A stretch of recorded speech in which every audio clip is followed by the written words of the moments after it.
I should have known something was wrong when I got the text. I don't think we're ready for this, Zara. Michael's message on the morning of our wedding hit me like a cold punch to the stomach. I stood in front of the full-length mirror in my sleek New York apartment, my fingers lightly brushing the satin of my wedding dress. I had dreamed of this moment, imagined it countless times. I had always pictured myself walking down the aisle, head held high, ready to start the next chapter of my life with Michael. I should have felt joy, excitement, but all I could feel was cold, unease. I'm Zara Williams, 28 years old. A woman who's worked her ass off to get where I am. A woman who built her career from scratch, made her own success in the cutthroat world of finance, and prided herself on being independent. But today, I couldn't shake the feeling that everything was falling apart. The dress, the flowers, the guests, they were all ready for the perfect wedding. But I wasn't. I glanced at the phone in my hand. Michael's message was still sitting there on the screen, mocking me. Zara, I don't think we're ready for this.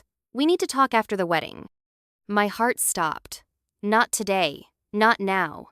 Not on our wedding day. What the hell was going on? I knew I had worked for this life. I built it. I wasn't the girl who waited for a man to sweep her off her feet. I was the girl who picked herself up, dusted herself off, and made things happen. But now, in this moment, I realized something.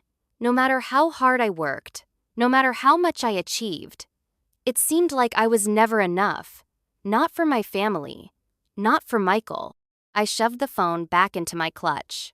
Today wasn't the day for doubts. I had to push through, pretend everything was fine. After all, I couldn't let anyone see the cracks.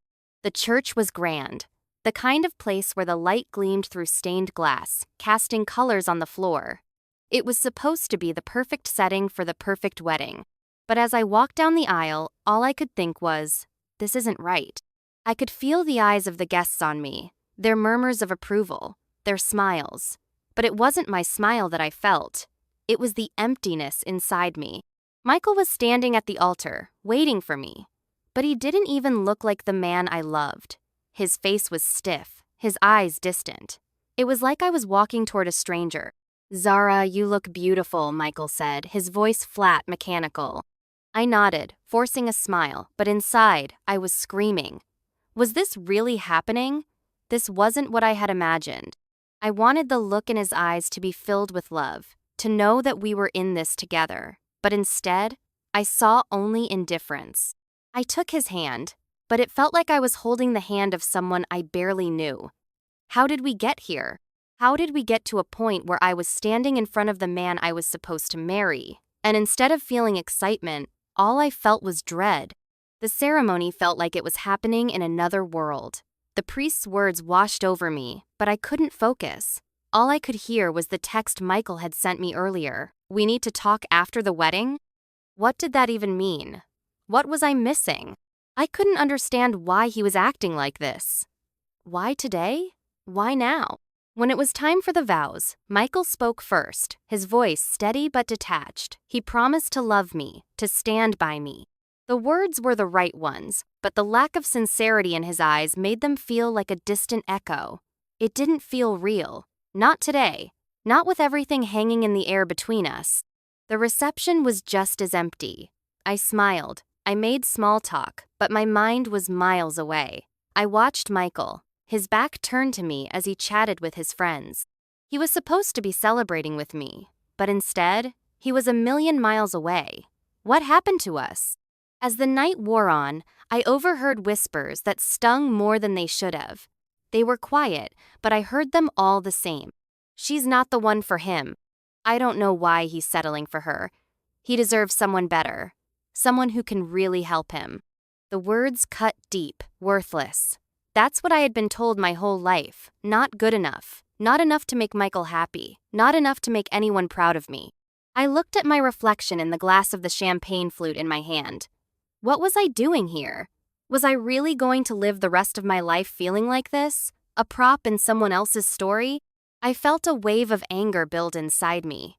No, not anymore. I wasn't the woman who let anyone dictate my future. Not my parents. Not Michael. Not anyone. I had spent my entire life proving I was capable. that I could make it without anyone's help. But I had let this man, this wedding, and this day make me feel small. Not anymore. I pushed my chair back, the scrape of the legs against the floor loud in the quiet room. Everyone turned to look at me. The guests, the whispers, all of them. It was my turn.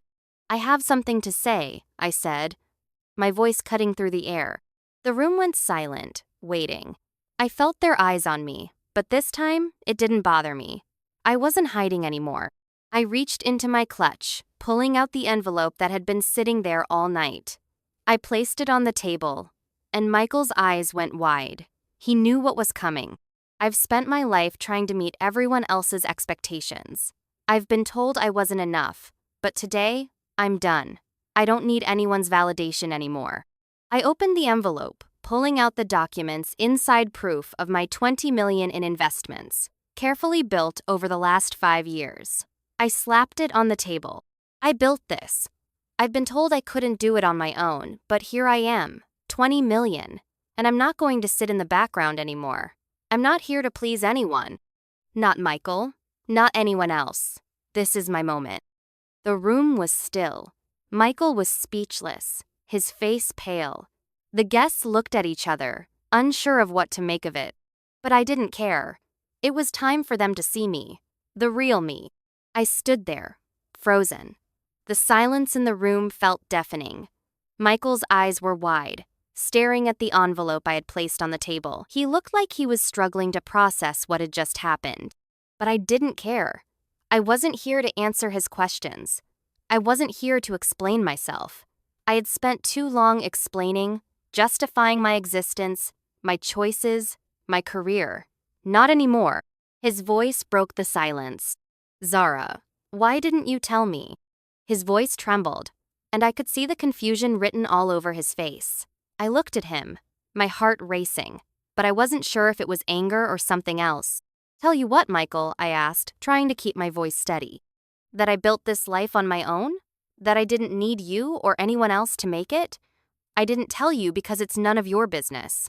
I'm not here to meet your expectations. He took a step toward me, but I held my ground. The familiar warmth I once felt for him was gone, replaced by a cold, sharp edge.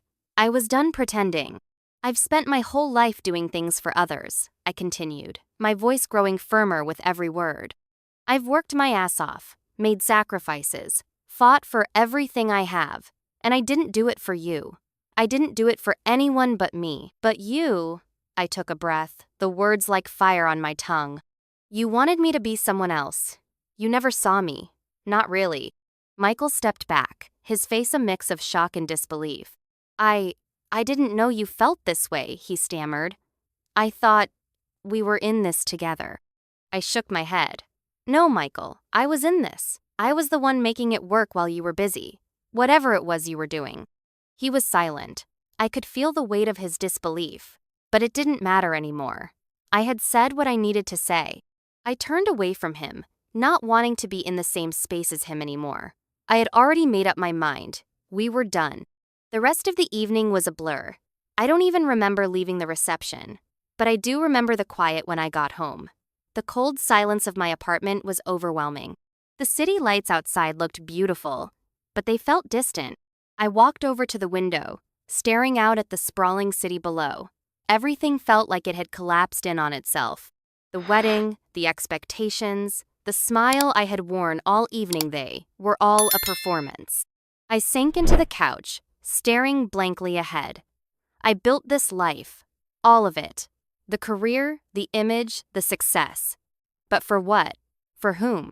I had spent so long trying to meet other people's expectations. And now I was left here, alone, questioning everything. The phone buzzed in my pocket, breaking the silence. It was a message from Michael.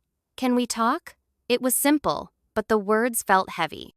I stared at the screen, the weight of it pulling at me. What was there left to talk about? I didn't reply.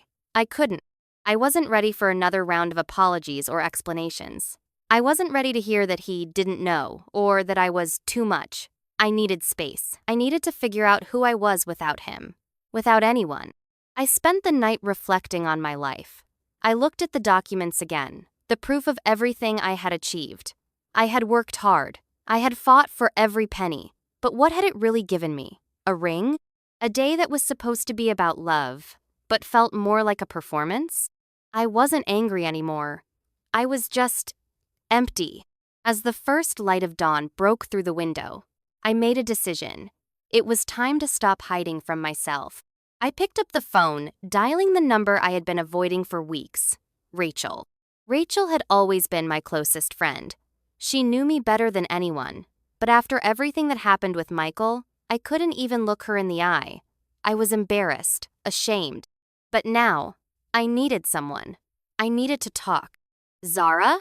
Her voice was soft but full of concern. What's going on? I haven't heard from you in days. I took a deep breath. I need to tell you everything, Rachel. I don't know where to start. There was a pause on the other end of the line. Then, she spoke gently. Start with what you feel. You don't need to explain it all. Just let it out. I told her everything. About the wedding, about Michael, about the realization that I had built my life for everyone else but me. And as I spoke, I felt the weight lifting off my chest. Rachel listened, no judgment, just support. It was the first time I felt like I wasn't carrying everything alone. The next day, I got an email from an old colleague. I hadn't spoken to him in years, but his message was clear. We have a project that could use someone with your skills. Let's talk. I stared at the email, heart racing. This could be it. This could be the opportunity I needed to finally take control of my life in a way that wasn't tied to anyone else's expectations. The project was big, really big, and it could change everything. But it meant leaving behind everything I had worked for up until now. It meant stepping away from my comfort zone, from the life I knew, and diving into something unknown. As I sat there, staring at the email, I realized that I had nothing to lose. I hit reply. I'm in. I woke up the next morning with a new sense of clarity. The city outside felt different, as if the world was waiting for me to take the next step. For the first time in years, I felt a spark of excitement. For the first time in years, I was making a decision that was mine. The phone buzzed again. It was a message from my mom. I hope you know that I love you no matter what. I know this is hard for you. Just remember, you don't have to do this alone. I stared at her message. It wasn't exactly what I needed, but it was a start. Maybe, just maybe, things could change. Maybe they already were. It had been 3 weeks since I made the decision to say yes to the new project. The uncertainty I had felt that first night had started to fade into excitement. I'd thrown myself into work, finding a new sense of purpose, and for the first time in years, I was building something that was all mine. No expectations, no compromises, just me. I was standing in front of my apartment window again, watching the world below. The city never stopped moving, and neither did I. But today, there was something different in the air. A shift. The phone buzzed on the kitchen counter, pulling me from my thoughts. I glanced at it. Michael. For a moment, I hesitated. I hadn't heard from him since the wedding. He tried to reach out a few times, but I ignored every call, every message. I wasn't ready to go back to that. To go back to him. But something in me knew this call was different. I picked up. Zara. His voice was quieter now, almost fragile. I need to say something. I closed my eyes for a moment. Michael, I said, my voice calm but firm. You don't need to say anything. You don't need to explain yourself. I'm past that. I know, but I've been thinking about everything. And I need to apologize for everything. I've been selfish, blind. I never saw you for who you truly were. And I see that now. You deserve so much more than what I gave you. I felt a rush of emotion in my chest, but I swallowed it down. Thank you, Michael, but that apology isn't for me. It's for you, and it's not going to change anything. I'm not the same person I was before. I'm not living for anyone else anymore. I'm living for me.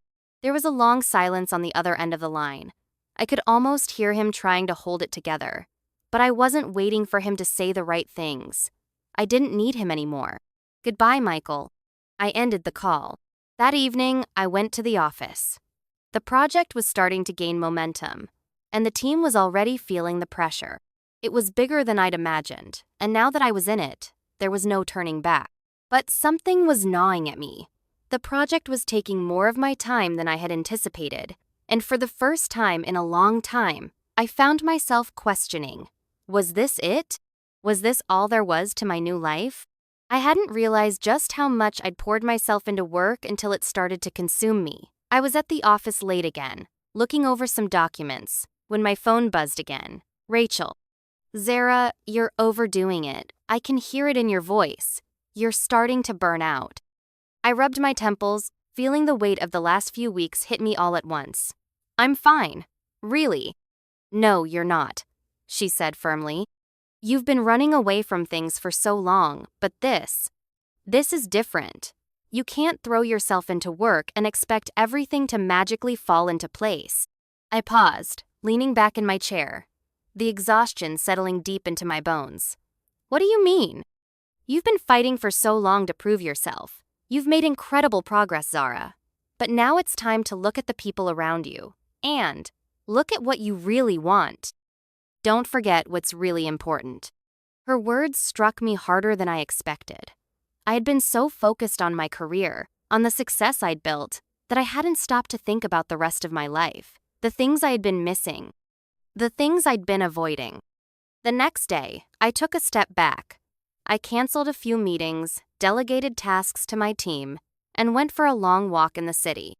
The sun was shining, and for the first time in ages, I felt the weight of everything lift just a little. That's when I saw him. Michael. He was standing across the street, just standing there, watching me. My heart skipped a beat, and before I could think, my feet were moving toward him. Why was I even walking toward him? I had moved on. I didn't need this.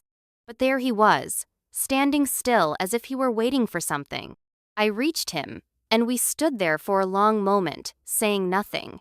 His eyes looked different now, not cold, not distant, but lost. What are you doing here? I asked, my voice low but steady. He hesitated. I just wanted to see you. I wanted to know how you're doing. I still care about you, Zara. I don't expect anything, but I needed to say it. I looked at him. My heart was heavy. Part of me wanted to run away, to keep walking, to keep moving forward, but something in me told me to stay. I'm doing better than I ever have. I smiled, but it wasn't for him. It was for me.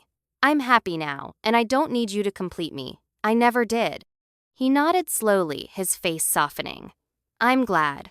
Really. You deserve all the happiness in the world, Zara. I took a deep breath. We both do. I turned and walked away. This time, I wasn't looking back. Days passed. The project continued to take shape, and with every step forward, I felt more empowered. I began to see the balance I had been missing. I wasn't going to be consumed by work, and I wasn't going to run away from the things I cared about. And then, one morning, I woke up to a message that would change everything again. It was an offer to lead a global expansion project. This was the kind of opportunity that could propel me further than I had ever imagined. The kind of challenge I had always dreamed of. But this time, I had a choice. This wasn't just about success. It was about finding the balance. It was about living life on my own terms. I smiled. The future had never felt more exciting. It had been 2 months since I took the leap into the global expansion project. The work was intense, pushing me in ways I never thought possible. But every day, I woke up with a sense of purpose I hadn't felt in years. I wasn't just existing anymore. I was living, building, shaping my future. But as I sat in the conference room, looking around at my team, a mix of old faces and new colleagues, I realized there was still something missing. Something that work couldn't fill. I had everything I thought I wanted. But why did it still feel like something was slipping through my fingers? I glanced at my phone, which buzzed with a message from Rachel. Are you coming tonight? You've been working nonstop. I miss seeing you. I hadn't realized how much time had passed since I last saw her. The reality of my new role had consumed me. I was constantly thinking about the next meeting, the next milestone, the next deal. But tonight was important. It was a chance to step away, even just for a moment. I quickly texted her back, "I'll be there, I promise." The bar was buzzing with energy, a contrast to the sterile quiet of the office. Rachel was already there, sitting in our usual spot by the window. Her eyes lit up when she saw me. "There she is. I was starting to think you were avoiding me." I smiled, sliding into the seat across from her. Not avoiding, just a little overwhelmed. Rachel studied me for a moment, her gaze soft but knowing. "You're doing it again, aren't you?" she asked. I frowned. "What do you mean?" "You're hiding. You've been burying yourself in work again, Zara. You're not living your life. You're just checking things off a list, and it's not enough." Her words hit me harder than I expected. I had thought I was making progress. I had thought this was what I needed. But Rachel was right. I was still chasing something. And I didn't know if it was the career, the success, or just the feeling of being needed. That night, as I walked back to my apartment, I couldn't shake the nagging feeling in the pit of my stomach. I had worked so hard for the promotion, for the project, for the validation. But now that I had it, I was starting to wonder, what next? The phone buzzed in my pocket, interrupting my thoughts. It was a new email from my boss. A major update on the global project. Things were moving faster than anticipated, and they wanted me to travel for the next phase. I stared at the email, the weight of it settling heavily in my chest. Traveling meant more responsibility, more time away from everything else. My phone buzzed again. This time, it was Michael. I hesitated, fingers hovering over the screen. His message was short, but carried the weight of years between us. "Zara, I don't expect anything from you, but I've been thinking about everything. I just want you to know I'm sorry for how things ended. If you ever want to talk, I'm here." I closed my eyes. It had been months since we last spoke. Michael's apology had been a long time coming, but I didn't know what it meant anymore. Did I even want to talk to him? Did I even need to? The next day, the decision weighed on me. The project was going to push me further than I had imagined. But now, I had a choice to make. What kind of life did I want? I stood in front of the mirror, the reflection staring back at me as if to ask the same question. Who was I becoming? Was I the woman who had it all together on the outside but was crumbling on the inside? My phone buzzed again, and for a moment, I almost didn't want to look. But I did. Another message from Michael. "I saw you're leading the global project. I'm proud of you, Zara. I always knew you had it in you." That was it. That simple message sent a rush of emotions through me. Pride, pain, confusion. I stared at the screen for what felt like an eternity. I had built everything from nothing, but what had I sacrificed? What was I really after? I knew what I needed to do. 2 days later, I found myself on a plane to Paris for the first major meeting with international partners. I was nervous, excited, and ready for the challenge. But as I sat on the plane, watching the city lights disappear beneath the clouds, I realized this was not just a business trip. This was my chance to prove something to myself. I had spent so long trying to prove my worth to others, trying to become someone else's idea of success. But now, for the first time in my life, I was doing it for me. I wasn't just chasing accolades or titles. I was chasing fulfillment. As the days in Paris passed, I found myself meeting with clients, closing deals, and leading the team with a confidence I hadn't known I was capable of. But it was during one quiet evening, after a long day of negotiations, that I found my moment of clarity. I was sitting alone in a cafe by the Seine, sipping coffee and reflecting on the whirlwind of the past few months. My phone buzzed, and it was Rachel again. "So, how does it feel to be on top of the world?" she texted. I smiled to myself, texting her back. "It feels good, but I'm starting to realize it's not about the world at all. It's about what I want." And for the first time in years, I truly believed it. It wasn't about proving anything. It was about living for myself. Later that night, I received a surprise invitation from an old colleague of mine, Sophia, who I hadn't seen in years. She had been a mentor to me early in my career, and I was curious to know what had brought her to Paris. We met at a restaurant near the Eiffel Tower. The moment she sat down, Her presence reminded me of what I had been missing. Sophia had always been the type of person who lived with purpose, and her eyes reflected a kind of wisdom I'd always admired. "Zara," she began after a few moments of small talk, "I've been following your career, and I've seen how far you've come, but I know you. You're not done yet." I stared at her, unsure of what she meant. "What do you mean?" I asked, leaning in. Sophia smiled knowingly. "You've built your career, you've made your mark. But the real test isn't in what you've achieved. It's in what you're going to do next. You're standing at a crossroads. Don't let it pass you by." Her words lingered in the air. A crossroads. It hit me like a ton of bricks. She was right. I had everything I thought I wanted. But now, I had the power to decide what truly mattered. It had been a whirlwind month since I returned from Paris. The global expansion project was in full swing, and every day brought new challenges. But there was something different now, a shift. I wasn't just going through the motions anymore. I was choosing my path, and it felt like every decision I made was for the first time in my life. For me, I had spent years trying to prove myself, prove I was capable, prove I could succeed without anyone's help. But now, I wasn't proving anything to anyone except myself. And with that realization came an incredible sense of freedom, but also a weight. As I sat in the office, reviewing another round of proposals for the project's next phase, my phone buzzed with an unfamiliar number. I hesitated before answering. "Zara Williams?"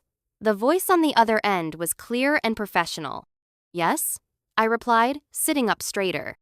"This is Claire Hamilton from New Horizon Partners. We've been following your progress, and we'd like to offer you an opportunity to lead a new division we're opening up globally. It's a challenge, but we believe you have the drive and vision to take it on." My heart skipped a beat. Another opportunity, the kind of offer that could change everything again. But I already had everything I had worked for in my current position. Or did I? Claire continued. "We know you're currently committed to your current project, but we believe this new role aligns perfectly with your experience. It's a once-in-a-lifetime opportunity, Zara. We'd like to talk to you about it in person." I paused. Could I leave everything behind again? Could I walk away from the success I had worked so hard to build? The uncertainty of the decision gripped me. I thought of my team, my current role, and everything I had sacrificed to get here. "I'll consider it," I said, hanging up the phone. That night, I stood by my apartment window once again, staring out at the city. The city that had once felt like my ultimate achievement now felt like a cage. Not because I wasn't grateful for everything I had accomplished, but because I was starting to realize that I had been living for others for too long. I had built a career that impressed others, not one that fulfilled me. I had kept moving, kept climbing, but I wasn't sure where I was headed anymore. Rachel's words echoed in my mind.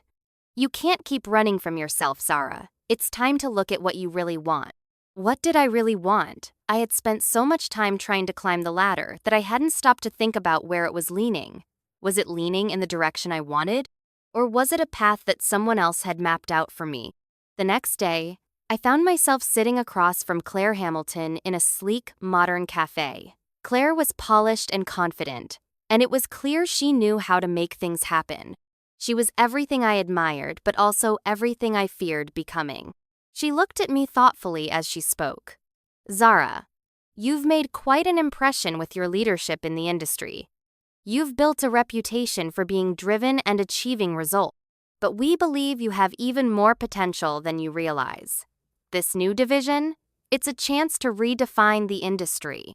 The words felt like an offer I couldn't refuse, but as I sat there, listening to Claire talk about the position, my mind wandered back to my own life, to the moments I had missed, to the people I had kept at arm's length.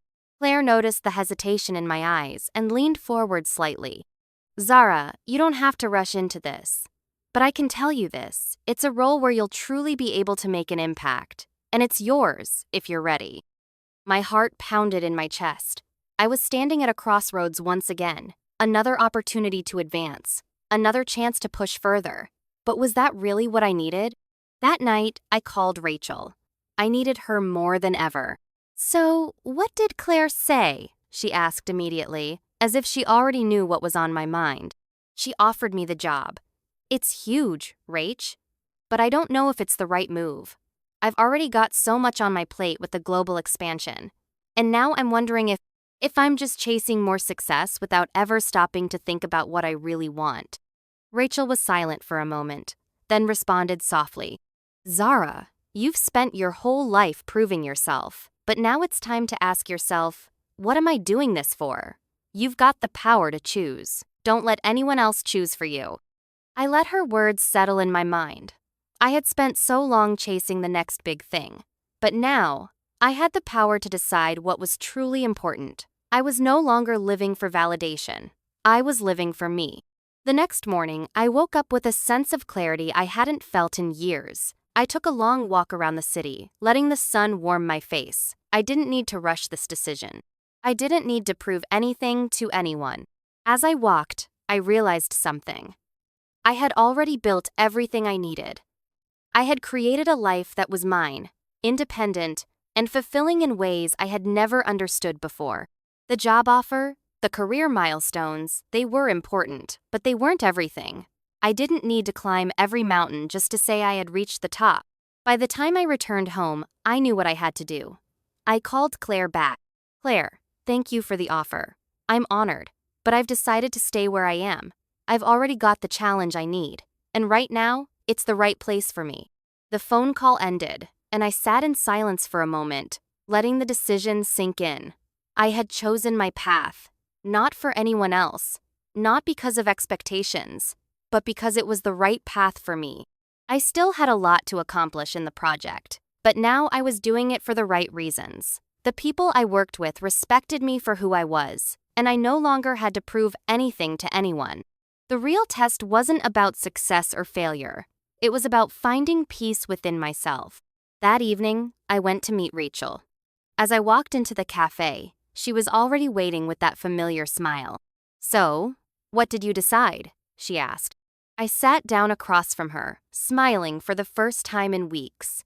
I decided to live for me, and that's all I need right now. Rachel raised her glass. To living for you. And for the first time in my life, I truly believed it. If this story made you pause, reflect, or see a part of yourself in Zara's journey, don't let it end here. Like this video if you believe everyone deserves to live life on their own terms. Share it with someone who's still searching for their voice. And subscribe to this channel for more powerful stories that don't just entertain, they remind you who you are and who you could become. This isn't just a story, it's a declaration. For everyone who's done hiding, the question is, are you ready?